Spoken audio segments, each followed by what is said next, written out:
नमस्कार। चलिए सीधे आज के इस विश्लेषण पर आते हैं, जहां हम राजनीति और अंतर्राष्ट्रीय सीमाओं के बीच एक बेहद दिलचस्प कनेक्शन को डिकोड करने वाले हैं। अक्सर जब हम स्टेट इलेक्शंस की बात करते हैं तो ध्यान स्थानीय मुद्दों पर होता है, राइट? और जब बॉर्डर्स की बात आती है तो फोकस ऑटोमेटिकली नेशनल सिक्योरिटी पर चला जाता है। पर क्या हो अगर ये दोनों एक दूसरे से डीपली जुड़े हों? आज हम दिए गए स्रोत के आधार पर इस विषय की गहराई में जाएंगे। हम समझेंगे कि कैसे एक राज्य का चुनाव सिर्फ एक लोकल पॉलिटिकल इवेंट नहीं, बल्कि अंतर्राष्ट्रीय सीमा सुरक्षा का एक बड़ा मुद्दा बन सकता है।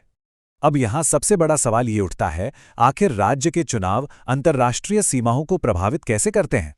आमतौर पर तो स्टेट इलेक्शंस बिजली, पानी, सड़क जैसे मुद्दों पर होते हैं, लेकिन यहाँ स्टोरी थोड़ी अलग है। इसका जवाब हमें हाल ही के पॉलिटिकल डिस्कोर्स में मिलता है, जहां चुनावी नतीजों को सीधे तौर पर पड़ोसी देश के साथ लगने वाली सरहद की सुरक्षा से जोड़ा जा रहा है।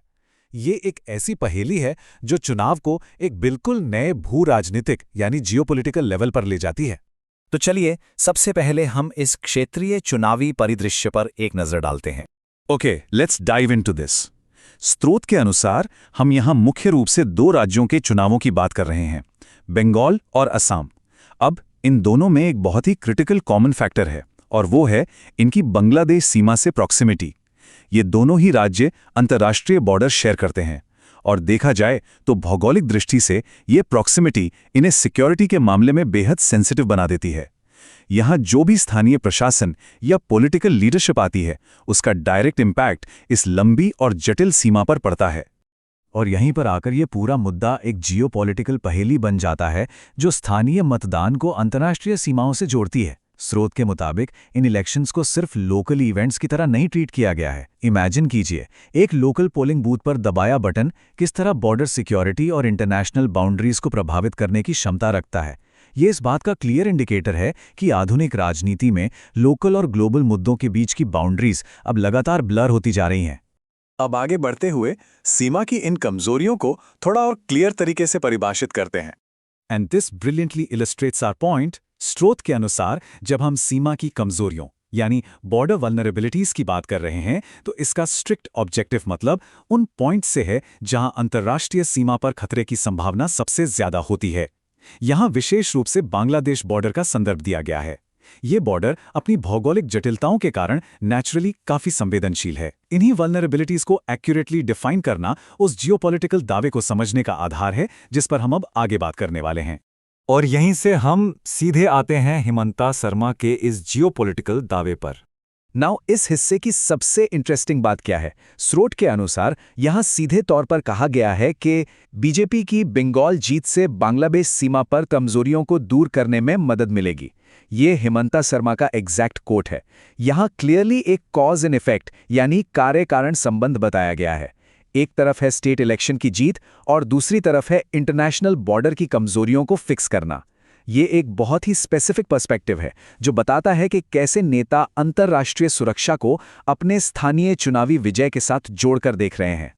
इस बयान का विश्लेषण करने पर यह पता चलता है कि स्रोत में राज्य स्तर की जीतों को सिर्फ लोकल इंफ्रास्ट्रक्चर या डेवलपमेंट तक लिमिटेड नहीं रखा गया है, उन्हें अंतर्राष्ट्रीय सुरक्षा समाधान के रूप में प्रस्तुत किया गया है।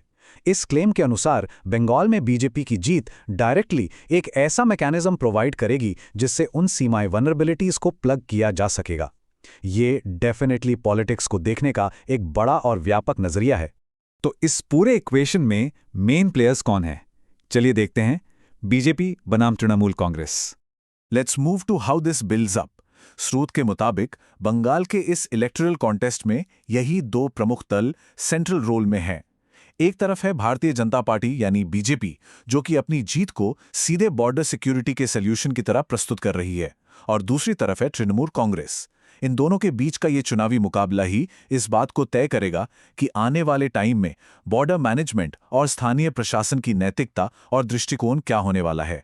So the crucial point is, इस पूरे चर्चा में हमारा उद्देश्य क्या है? हम यहां स्ट्रिक्टली किसी भी दृष्टिकोण या पार्टी का समर्थन किए बिना इस जियोपॉलिटिकल तर्क का विश्लेषण कर रहे हैं। हमारा फोकस टोटली इन सोर्सेस पर है। हमने नेचुरली देखा कि कैसे बीजेपी और तृणमूल कांग्रेस के बीच के स्टेट लेवल टक्कर को अंतर्राष्ट्रीय सुरक्षा से जोड़कर पेश किया गया। नैतिकता या आइडियोलॉजी से परे हटकर ये ऑब्जेक्टिव तरीके से समझना जरूरी है कि पॉलिटिकल कैंपेन्स आजकल किस हद तक वैश्विक मुद्दों से प्रभावित होते हैं। और अब इस पूरी चर्चा को रैप अप करते हुए एक बहुत ही थॉट प्रोवोकिंग सवाल निकल कर आता है। अगर स्थानीय चुनावों को वाकई इस तरह अंतर्राष्ट्रीय सीमा सुरक्षा की कुंजी के रूप में फ्रेम किया जाने लगा है, तो क्या ये आने वाले कल की पॉलिटिक्स का नया ट्रेंड है? भविष्य के क्षेत्रीय चुनाव वैश्विक जियोपॉलिटिकल रणनीतियों को कैसे आकार देंगे और कैसे बदलेंगे? ये इंटरसेक्शन सच में लोकल पॉलिटिक्स और इंटरनेशनल सिक्योरिटी का एक फैसिनेटिंग एस्पेक्ट दिखाता है। उम्मीद है कि इस विश्लेषण ने आपको सीखने और सोचने के लिए एक नया नजरिया दिया होगा।